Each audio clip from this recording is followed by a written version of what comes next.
Hello అండి, welcome back to Haritha's kitchen. ఈరోజు మన కిచెన్లో శనగపప్పుతో చాలా క్రిస్పీ టేస్టీ వడలు చూపిస్తున్నాను. వీటిని ప్రిపేర్ చేసుకోవడం చాలా ఈజీ అండి. వడలు విరిగిపోవడము, ఆయిల్ ఎక్కువగా పీల్చడం, ఈ కంప్లైంట్స్ ఏమీ ఉండవు. బిగినర్స్ కూడా చాలా ఈజీగా వీటిని ప్రిపేర్ చేసేసుకోవచ్చు. టేస్ట్ కూడా చాలా బాగుంటుంది. డెఫినెట్గా ట్రై చేయండి. ముందుగా ఇక్కడ నేను 1 కప్పు శనగపప్పును తీసుకుని ఒక 2-3 గంటల పాటు నానబెట్టుకున్నాను. మనకి పప్పు నాని కాస్త ఇలా విరిగినట్టు అవుతుంది కదండి, అప్పుడు మనకి పప్పు నానిపోయినట్టు. ఒకవేళ మీకు టైం లేకపోతే కొద్దిగా వేడి నీళ్ళల్లో ఒక 15-20 నిమిషాల పాటు నానబెట్టుకున్నారంటే బాగా మెత్తగా అయిపోతుంది పప్పు.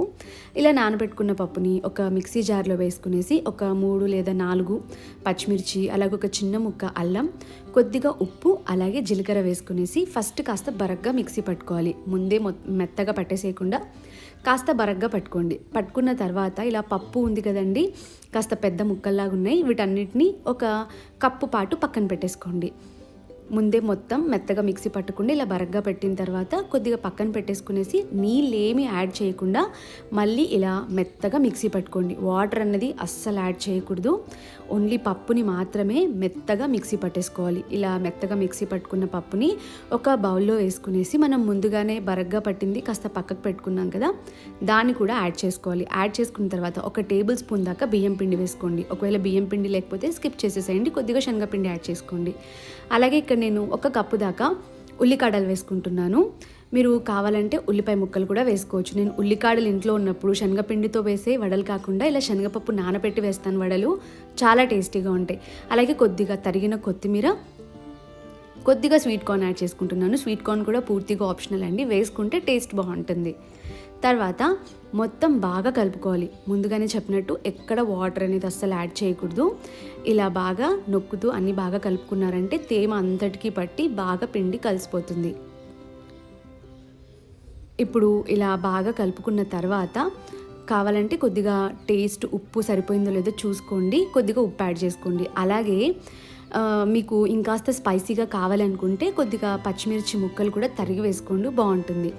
నాకు కాస్త ఉప్పు తక్కువగా అనిపించింది, అందుకే కొద్దిగా ఉప్పు వేసి మళ్ళీ బాగా కలుపుకున్న తర్వాత డీప్ ఫ్రైకి సరిపడా ఆయిల్ పెట్టుకుని చేతులకి కాస్త తడి అనుకుని కొద్దిగా పిండిని తీసుకుంటూ ఇలా చేతులపైన గారెలు ఒత్తేసి ఆయిల్లో వేసుకోవడమే. మనం దీనికి చిల్లులు పెట్టాల్సిన అవసరమేం లేదు. అలాగే పిండి కూడా ఎక్కడ విడిపోదు, అలాగే ఎక్కువ ఆయిల్ కూడా పీల్చుకోదు. జస్ట్ మీకు కావాల్సిన సైజుకి సరిపడా కొద్దిగా పిండిని తీసుకోండి, ఇలా చేతులపైన ఒత్తేసేయండి, ఆయిల్లో డ్రాప్ చేసేసేయండి. అంతేనండి, చాలా సింపుల్. మనకి పిండి కన్సిస్టెన్సీ సరిపోయిందా లేదా, వడలు వస్తాయా రావా, విరిగిపోతాయా, ఆయిల్ ఎక్కువగా పీల్చుకుంటాయా, ఈ టెన్షన్ ఏమీ లేదు.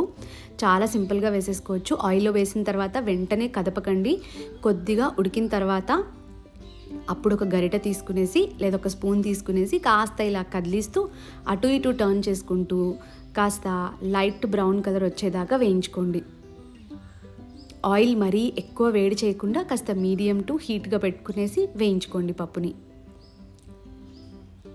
ఆయిల్ కూడా ఎక్కువగా అస్సలు పీల్చవండి. ఇలా 2 వైపులా బాగా కాల్చుకున్న తర్వాత మనకి కాస్త ఇలా డార్క్ కలర్ అవుతుంది కదా, మనకి పైన ఉల్లిపాయ ముక్కలు అవన్నీ కూడా బాగా వేగినట్టు తెలిసిపోతుంది. అప్పుడు తీసి పక్కన పెట్టేసుకోండి. కొద్దిసేపు టిష్యూ పేపర్ పైన పెట్టారంటే ఎక్సెస్ ఆయిల్ అంతా పీల్చేస్తుంది. తర్వాత మీరు ఆయిల్ తక్కువగా ఉండే వడల్ని తీసుకోవచ్చు. ఇలాగే మిగతా పిండి మొత్తాన్ని కూడా ఒక్కొక్క వడగా వేసేసుకోండి. మీకు కడాయిలో ఆయిల్కి ఎన్ని వడలు సరిపోతాయో అంత మేరకు వేసుకోండి. వేసుకున్న తర్వాత వెంటనే కదల్చకుండా కొద్దిసేపటి తర్వాత అటు ఇటు మార్చుకుంటూ మొత్తం ఎక్కడ పచ్చిగా అన్నది లేకుండా బాగా వేయించేసుకోండి. అంతేనండి, సూపర్ సింపుల్ వడలు అయితే తయారైపోయాయి. బాగా క్రిస్పీగా ఉంటాయి, అలాగే చాలా టేస్టీగా ఉంటాయి. నేనైతే మా ఇంట్లో ప్రతి పండగకి ఇవే వడలు చేస్తానండి, ఎందుకంటే ఫెయిల్ అయ్యే ఛాన్సే లేదు. అలాగే చేసిన ప్రతిసారి కూడా పర్ఫెక్ట్గా కుదురుతాయి. దీన్ని మీరు కావాలంటే గ్రీన్ చట్నీ లేదంటే సింపుల్గా టొమాటో కెచప్తో కూడా సర్వ్ చేసుకోవచ్చు. చాలా టేస్టీగా ఉంటుంది. డెఫినెట్గా ట్రై చేయండి. అలాగే ట్రై చేస్తే ఎలా వచ్చిందో కమెంట్ చేసి చెప్పండి. మరిన్ని ఇంట్రెస్టింగ్ రెసిపీస్ కోసం ఛానల్ని సబ్స్క్రైబ్ చేసుకోండి. Thanks for watching.